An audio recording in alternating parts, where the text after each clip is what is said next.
Uh, Welcome you all. We have a very distinguished guest today, Mr. Rehan Chaudhry. He is executive chairman of the Altan Capital in the United States. Mr. Chaudhry is a graduate of McGill University in Montreal, and he received his MBA from the Wharton School. Mr. Rehan Chaudhry leads the efforts to work with worldwide partners to develop innovative media, entertainment, healthcare, and clean energy projects. Today, he is going to give us a presentation about the recent trend, equities, and commodities, and overall the world economy. The floor is yours, Mr. Chaudhry. Okay, thank you very much. Is there a way to? Okay, thank you. Thank you so much. I do want to thank you, Doctor, for making the introduction.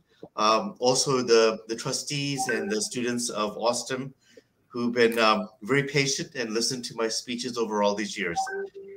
Thank you very much, as well as most of all to Dr. Murat Yulak, my closest friend, and who wrote the book How Nations Succeed, which in my view is the top 5 empirical economic texts available in the world, and I strongly recommend that everyone read this. Should I just go straight into the presentation? Okay. Okay. So what I will do is just give you an overview of the presentation, and once we've done this, we'll go over details. So I will put together a few hypotheses and then attempt to prove them, and then hopefully we can have a very active debate to disprove kind of my views.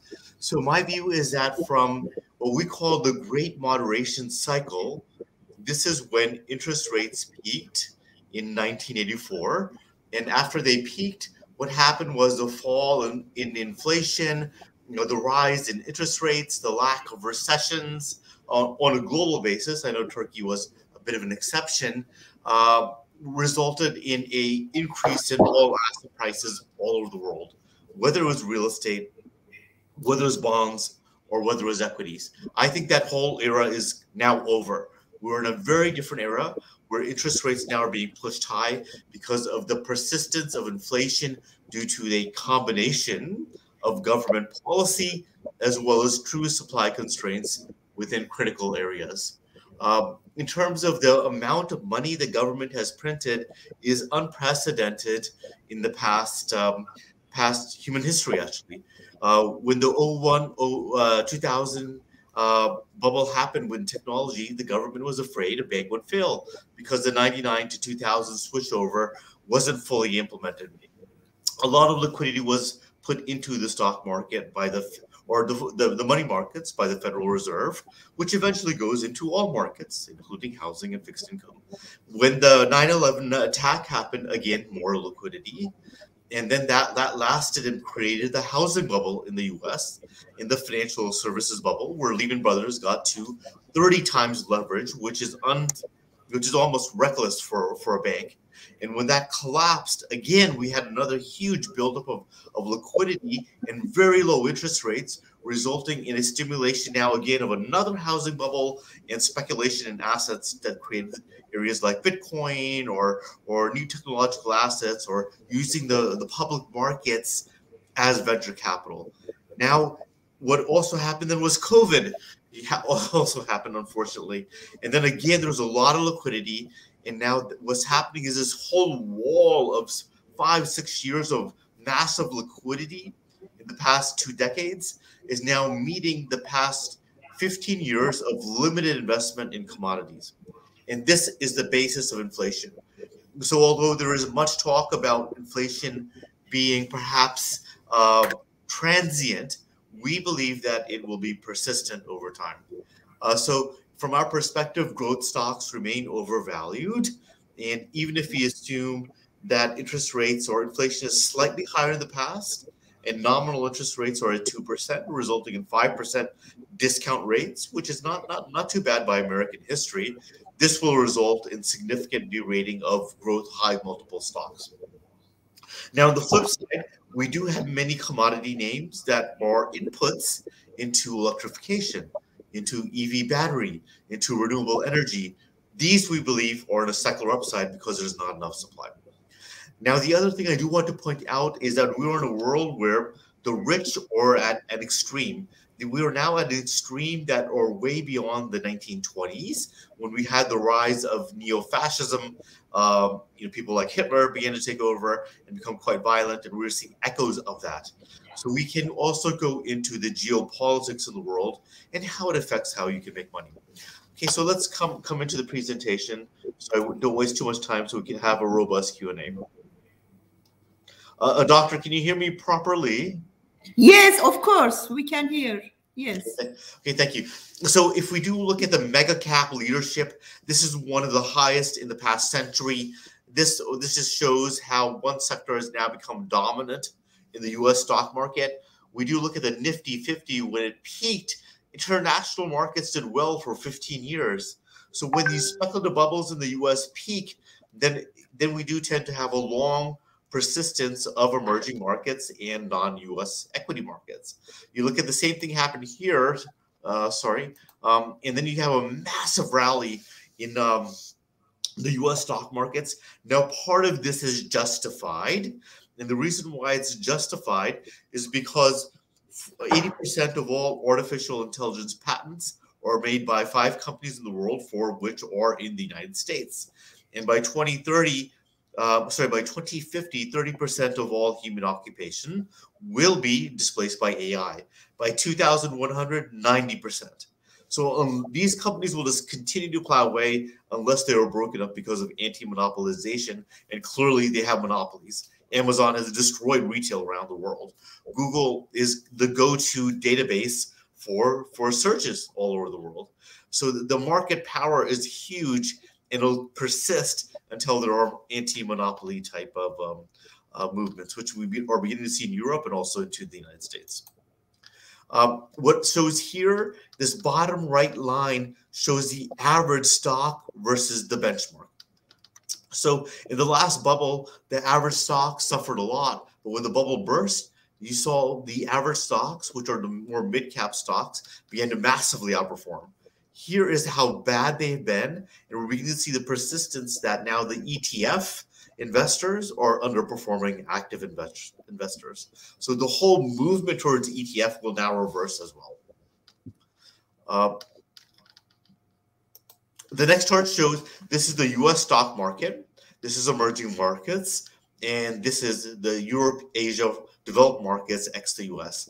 So massive outperformance, but like I showed you, this isn't always the case. We've had 15 years of outperformance of the international markets. In the international markets, including the emerging markets, are much more heavily exposed towards commodities. So we think there's a shift, and within our own portfolio, we have 25% exposure to commodities. We have a significant exposure towards European and emerging market equities that have a commodity focus. And we feel that this is somewhat quite unique, given that most people are still chasing the United States because it has done so well. When things do well, we sell. When things do badly, we buy the quality asset that's out of favor. It's called value investing. Just a few things here. The VIX is still relatively low. It spiked close to 40. The VIX is option pricing, and this is a good time to buy tactically. Credit spreads have not blown out. When credit spreads blow out, the stock market usually collapses. So this is something just to keep an eye out for the students. Now, if we look at speculative assets around the world, they are following the same pattern as other patterns of bubbles. Here on the left-hand corner, you have Bitcoin. Here you have the ARK portfolio run by Mrs. Cathy Wood, and much of her portfolio was what was called innovation, companies that didn't even make free cash flow, which is usually a sign that you can't do venture capital in the public markets unless you have so much liquidity that the market buys it. So these two will become similar bubble patterns, and it takes decades to come back to them. If you look at the last tech bubble in the United States, it took almost over a decade for those stocks to start to come back, and 15 years to come back to where they used to be. So buying at the peak of a bubble is very dangerous. Now here is the basic phenomena of what we face. This is the nominal yield in the U.S. We can do it on a global basis, but the U.S. is the largest economy, so let's perhaps analyze that. This is inflation. So you see inflation is higher than interest rates. Now what means is that you do interest rates minus inflation is given you a real rate of lending, real rate of borrowing. Right now, it's negative, which means everyone is speculating. And this is what has caused the bubble. You see the same thing here where the red line, which is interest rates, is below the blue line.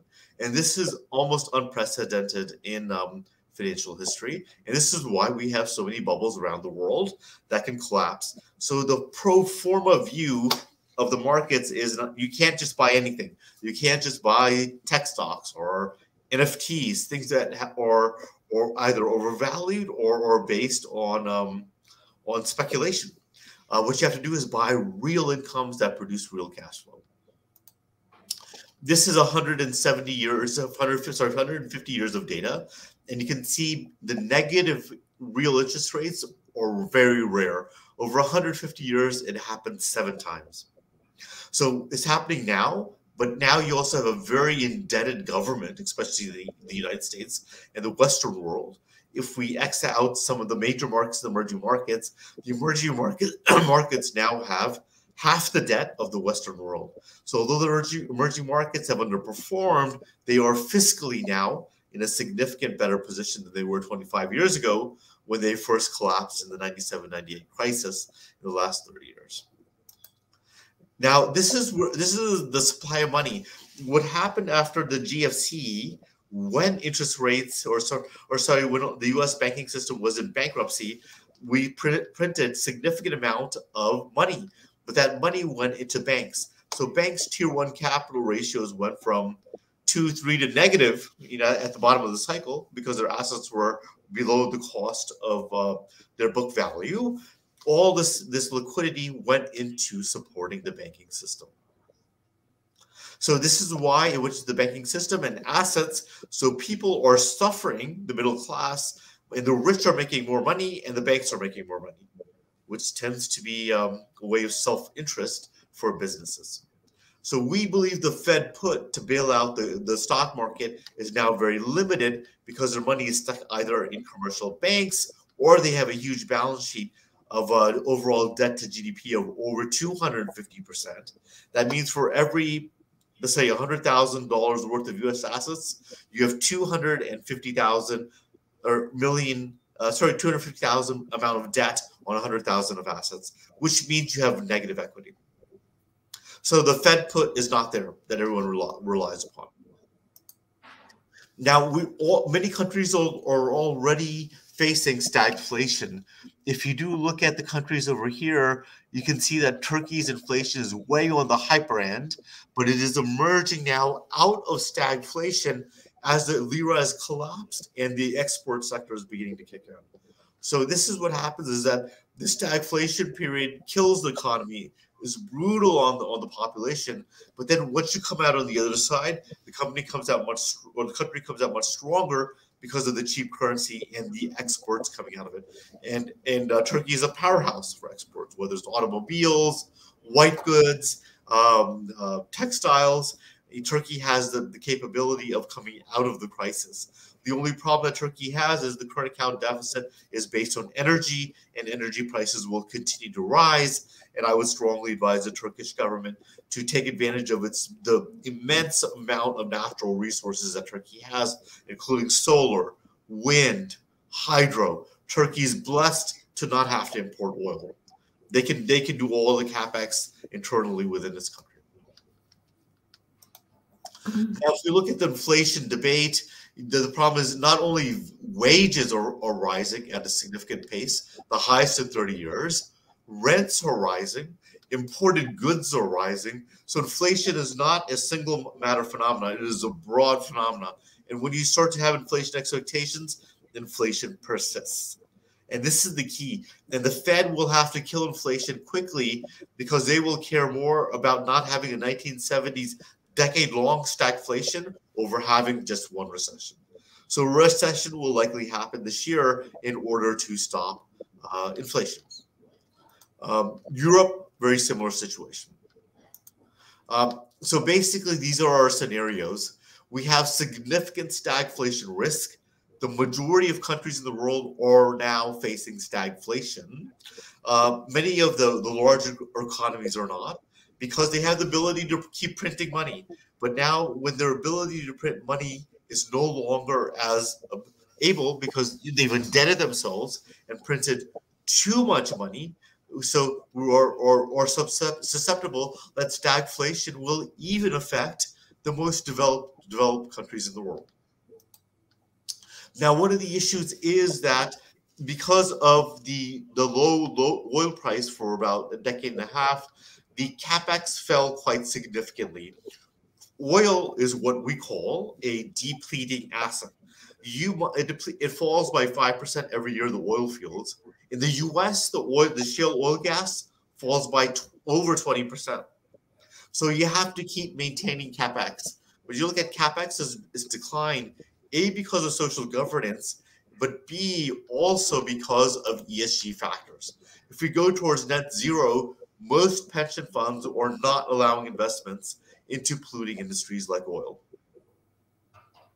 So when oil supply is low and demand is coming back and electric vehicle prevalence is still expensive, then oil is going into a super spike. So when oil inverted to 20 and went down to zero, we were taking very large exposures towards oil, saying it would go to 100. That was met with some skepticism, but oil is now over $100 because it is marginal supply and marginal demand, not absolute supply or absolute demand when one looks at the commodity sector. The other thing, too, is in global investment managers are down to only 2% exposure to oil and less than 1% in commodities. They're still heavily exposed towards the sexy kind of tech names. We are at 25%. And this is why our funds, which are completely unhedged, long-only pension funds, are up in a down market because we are early in on the commodity cycle. If we look at agriculture, which Turkey is a powerhouse in agriculture, agriculture is very energy intensive. Nitrogen fertilizer is actually based on natural gas, naphtha, oil, or coal. So the area that we're invested in is in North America, which has the cheapest natural gas in the world, or we were invested into the Persian Gulf region as well. But as European natural gases spike and coal prices spike around the world, the price goes up, but our prices stay low, and our companies like CF Industries and Nutrient make an incredible amount of money on that spread. But the problem is, it's not only nitrogen. Potash is a mining operation, which is very energy intensive.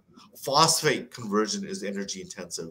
And then once you even put the fertilizer in, you have tractors, you have to process it. By the time you get from point A to point B, agriculture is a highly energy intensive industry. And so energy is now percolating into food. So there are many, many countries that are highly vulnerable to energy and food imports around the world. So we're increasingly deteriorating into a stagflationary environment. Now, the difference between the rich and the poor is back to the 1920s when we had the rise of fascism and fascist policies, and now we're seeing their implementation around the world.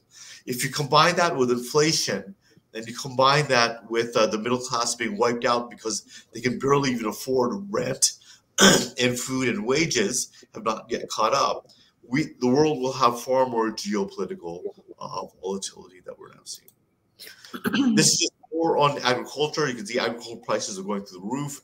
Inventories are very low. This will take 3 to 5 years of heavy investment in agriculture to catch up to world demand. Now, if you look at copper and base metals, where we're very heavily invested in, these are the inputs into battery technology. These are the inputs into electrification. So these are the major mines. They were above ground, built in the 60s and the 70s, The above ground copper is gone. There's a lot of copper deep in the earth, but to take out that copper, it takes 4 to 5 times extra capex per ounce of copper that you produced.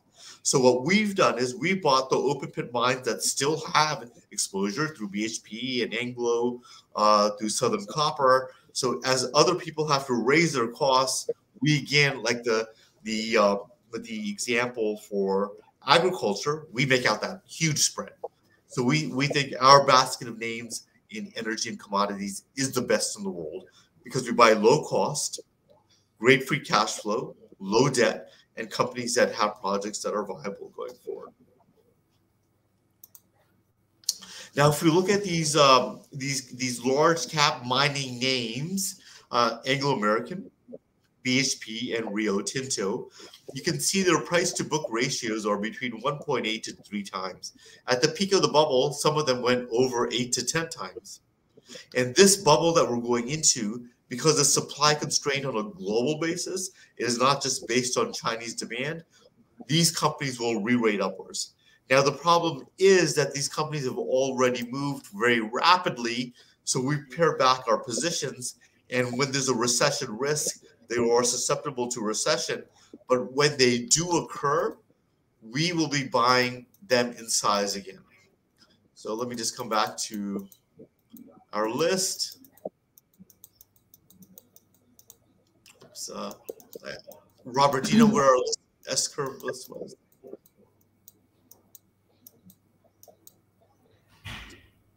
Okay, well, we do have a list. Perhaps what I'll do is try to find that list again. Well, I do apologize. Can I switch the OSTİM presentation to another presentation that has more detail, or?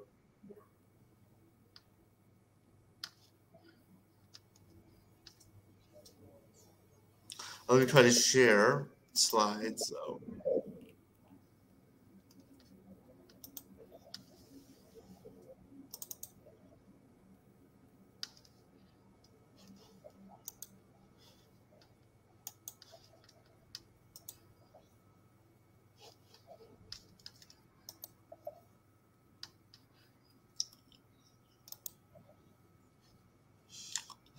I apologize. So we do have a full list of names that we think are top in the world. I'm trying to bring them back up. Let me see slides. Okay. Yeah, I do apologize. It's a bit of a snafu. Let me see here. Okay, well, let's just keep going in the conversation. Maybe Robert, you can provide that list later on once we go offline. The other area too is emerging market commodities, or actually have not reacted. Brazil is still down 70%. Now the Brazilian economy has been hit very hard. Demand is down. The currency has collapsed, but it is a agricultural powerhouse. So if we look at Brazil, they produce iron ore, copper, coal, many gold, silver. So as those rise and their demand has fallen, the country will turn around and will be a leveraged play on commodities. If you look at Malaysia, which is a net exporter down here of natural gas and palm oil, one of the largest agricultural producers in the world, what we have is they were down 70% over a now 25-year period. So they have lost money. So these markets are very cheap where we have large positions in. If we do look at the United Arab Emirates, also oil exposed. If you look at the Saudi market, which has done extremely well, this has lagged. You can buy companies still here at single-digit PEs. So we think the UAE market, Brazil market, and Malaysian markets will do extraordinarily well. Now that is the end of my formal presentation. I do have significant amounts in geopolitics as well. So what I'll do is maybe hand it over to you, Doctor, so you can field questions from the students. Okay.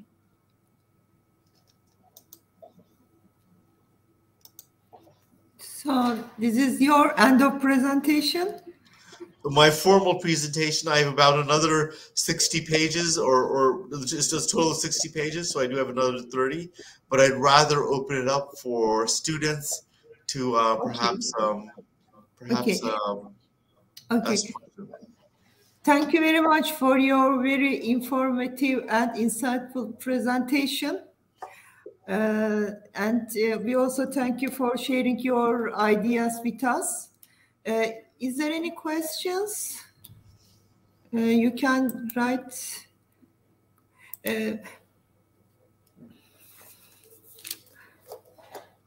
Is Dr. Yulik on? There is no. Is there a good? I have some questions. May I ask, Mr. Chaudhry? I have some questions. Of course, you're the monitor. You can ask anything you wish. Okay. There has been a rising real estate prices all over the world. Do you think or do you expect this will continue in the future? This will correct?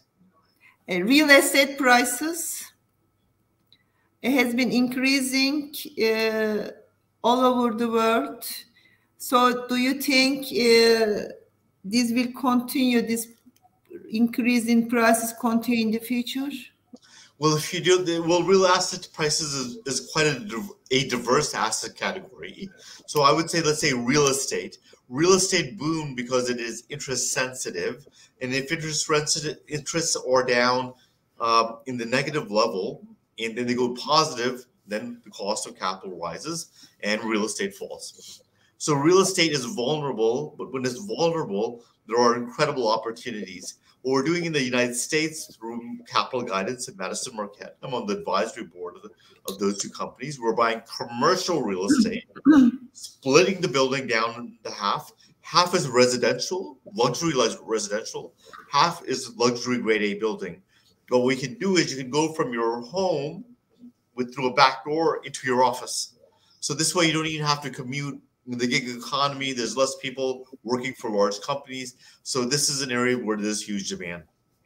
The other area we're looking at is malls through our affiliate Belcanto, run by a very long and established a team with Tom Leonard and Jennifer Nevin.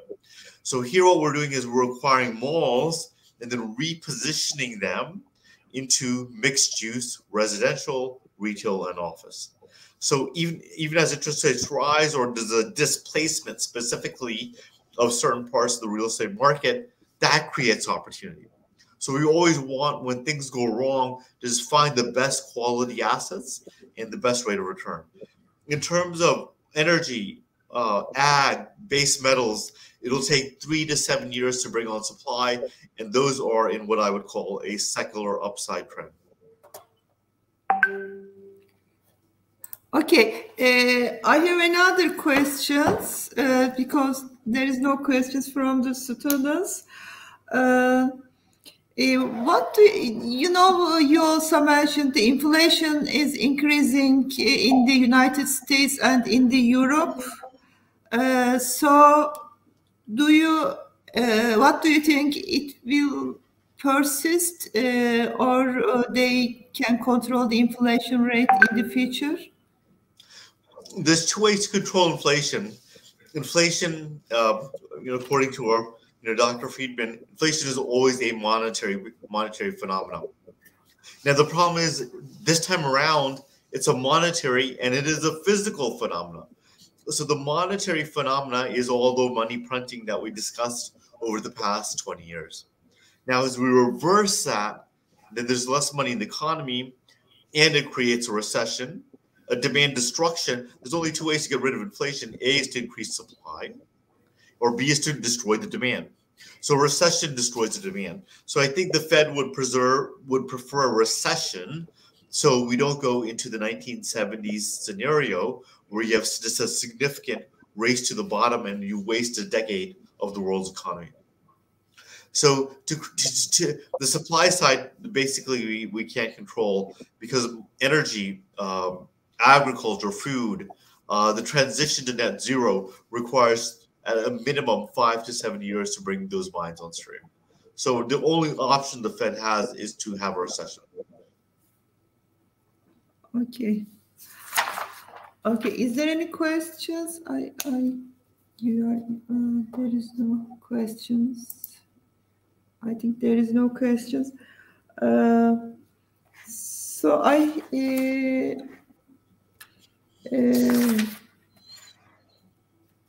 if you wish, I believe my partner, Mr. Gandolfo is on. Rob, can you share your screen with the full presentation, version 20.1, so we can go through that? Okay.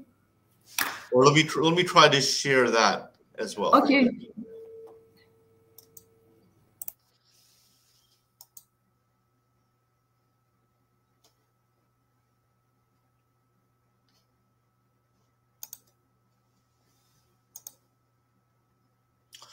Okay, can you see now my entire screen?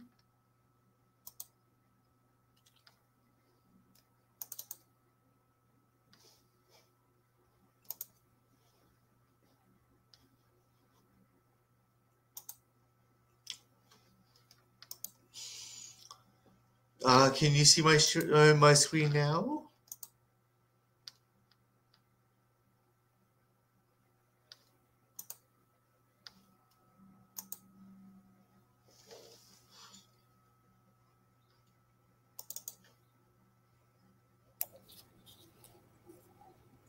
Okay, it's processing at the moment.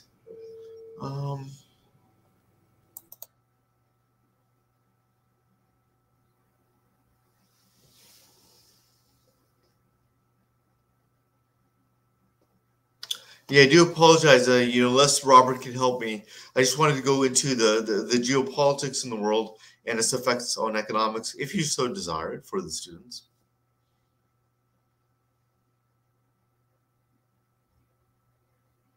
A doctor?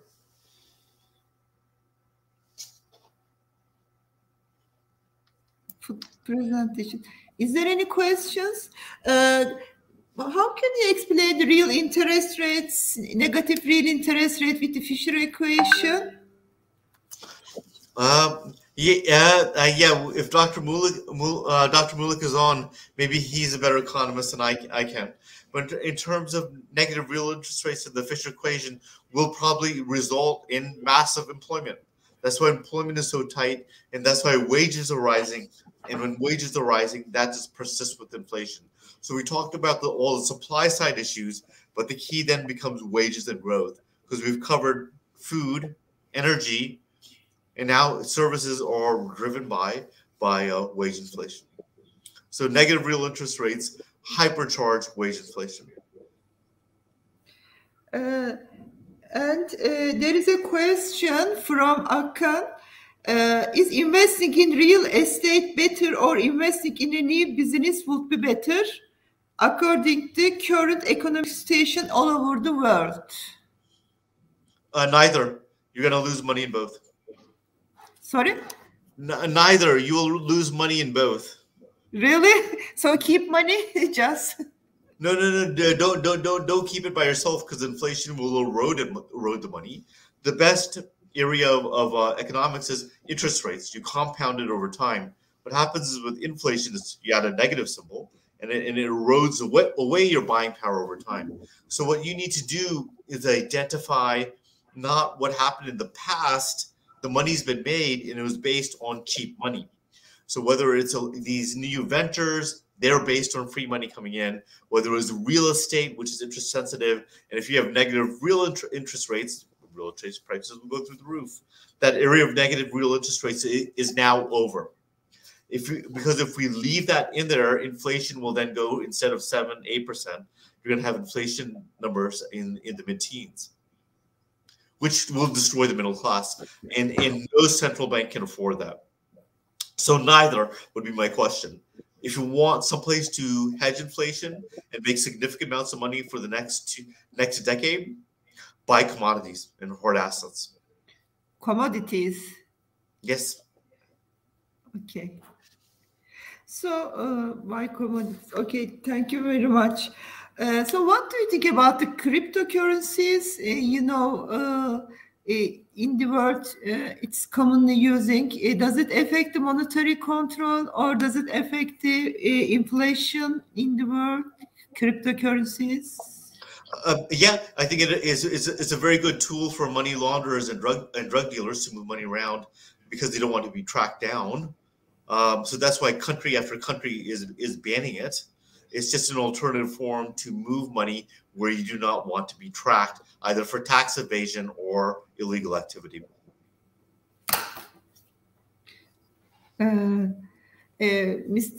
Our professor says many thanks for your wonderful presentation. One of my professors says, Miss Berra Doğaner. Is there any questions? I have a question. No, please ask the questions. Yeah, please ask the students. Okay, but one of my professor has a questions. She says inflation rate is nearly 50% and nominal interest rate is 14% in Turkey. Negative real interest is huge, but there is no bubble in stock market. Average PE ratio is low. So if we were to invest in Turkey, and probably now is the time to invest in Turkey, the Turkey current account deficit is based on energy and gold. So as these prices are rising, and we think there's a secular rise, Turkey is in an incredibly bad position. So the policy that Turkey needs to pursue is domestic energy production to stop this reliance on oil imports. And Turkey is blessed; it has natural gas. It has incredible amounts of solar energy.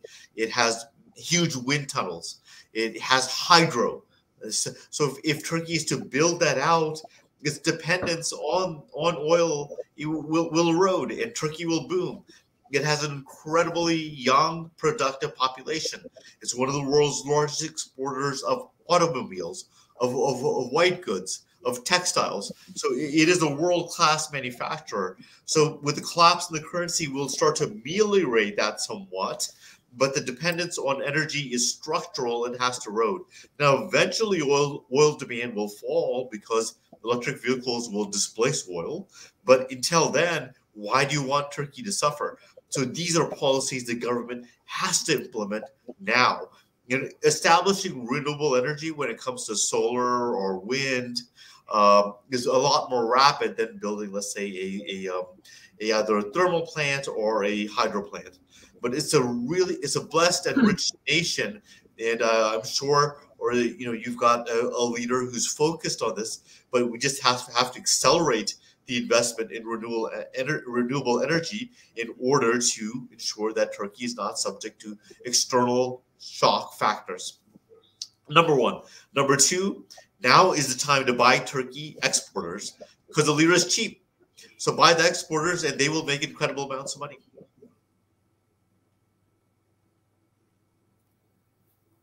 Yes. Yes. Okay. Thank you very much for your answer. Hello? Hello, yes. Okay. So you as a portfolio manager recommend the investors to invest in commodities, or what else you recommend to invest? So there are it's quite fascinating that the healthcare sector has done nothing. It really rose, it was flat, and the market post-COVID went up over 70-80%. So in our portfolio, we own world-class companies, including Roche and Novartis in Switzerland, Johnson & Johnson, AmerisourceBergen. We own China Sanjui in Japan, in China, Astellas in Japan. So we are increasing our exposure into these very high quality, great dividend yield companies that the world needs. And as the world population ages, there is only more demand for them. And if you look at it, they have incredible businesses in terms of their persistence of of drugs that help humanity, and that's becoming more and more intensive and costly, and therefore these large companies will become larger. So those are a forgotten sector that I know most portfolio managers don't wish to be involved in because they're underperforming. But what we like is when things are bad, let's say in Turkey, when things are bad, we want to buy the best exporter. So in healthcare, when things are bad, what we want to do is buy the best quality healthcare company. Thank you very much. Thank you very much. So what do you think the economy will work after pandemic? You know, we have a pandemic time. It affect all over the economies in the world. So if the pandemic is over, which sectors will develop or will improve more? So what was the last part of that question, please? After the pandemic, what do you think? Which sectors will develop or improve more after the pandemic? Well, you know, oil, more people will be traveling. Oil demand will go above where it is right now. And because we haven't been investing in oil, the supply is down. So the supply is barely at what it was pre-pandemic. So it's kind of here. As demand reaches there, oil will just continue to plow away on the upside. Okay. Thank you. Thank you very much. Is there any questions from the audience? I think no questions. Well, just tell the students if they review the presentation in more detail, any questions they have, maybe what we can do is put together a list of questions, and then either we can address them again in a video conference, or we can give them written responses back. Thank you very much. Thank you very much, Mr. Chaudhry, for your time, for your efforts. Thank you very much. Well, please give my regards to your colleagues, and I really appreciate the students' attention so late in Turkey. I only have one recommendation to Dr. Yulik. Please set up a campus in Istanbul. It's my favorite city. I love coming to Ankara, but I'll come much more to Turkey if he sets it up in Istanbul as well. Okay, thank you very much. Thank you. Thank you so much. Later. Thank you so much. Bye-bye. Bye-bye. Bye-bye.